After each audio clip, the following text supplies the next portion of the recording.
Hello fellow commanders and welcome to this preview of Strategic Command World War I, a game published by Slytherin Matrix Games and developed by Fury Software. Strategic Command World War I is a turn-based hex-based game putting you in command of either the Entente or Central Powers during World War I. This game comes hot on the heels of Strategic Command World War II World at War, which I have covered a lot on this channel, and prior to that World War II War in Europe. This game is currently in beta and will be released on the 5th of December 2019 and will be available on Steam or from the publisher's website.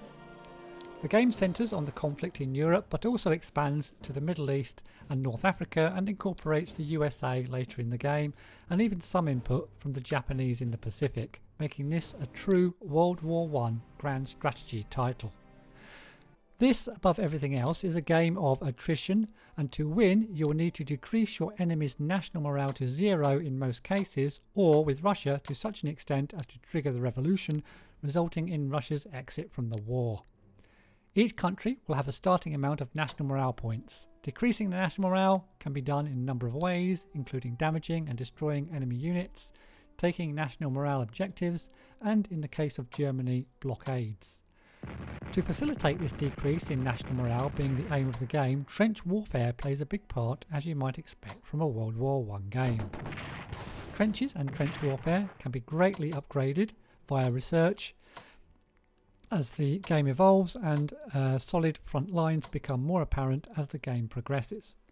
Leave your units exposed and the lifespan will be severely shortened.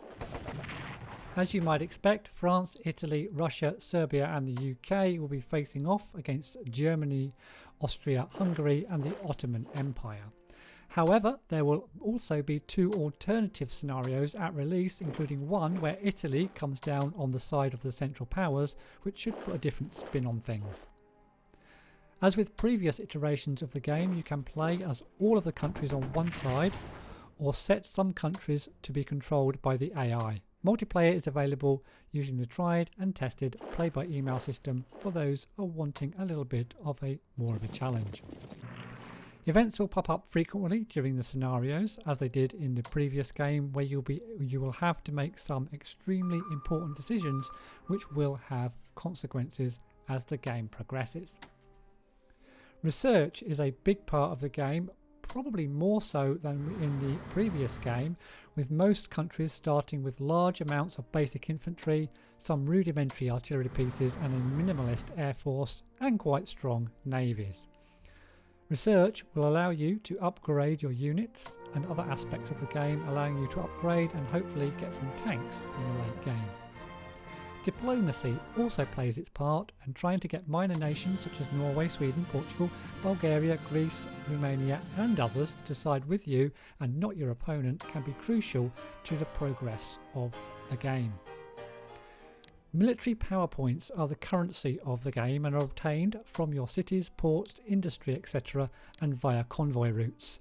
Decisions, especially in the early game, will need to be made on whether to spend those precious points on unit replacements or upgrades or research and diplomacy or events, or more usually a combination of all of these.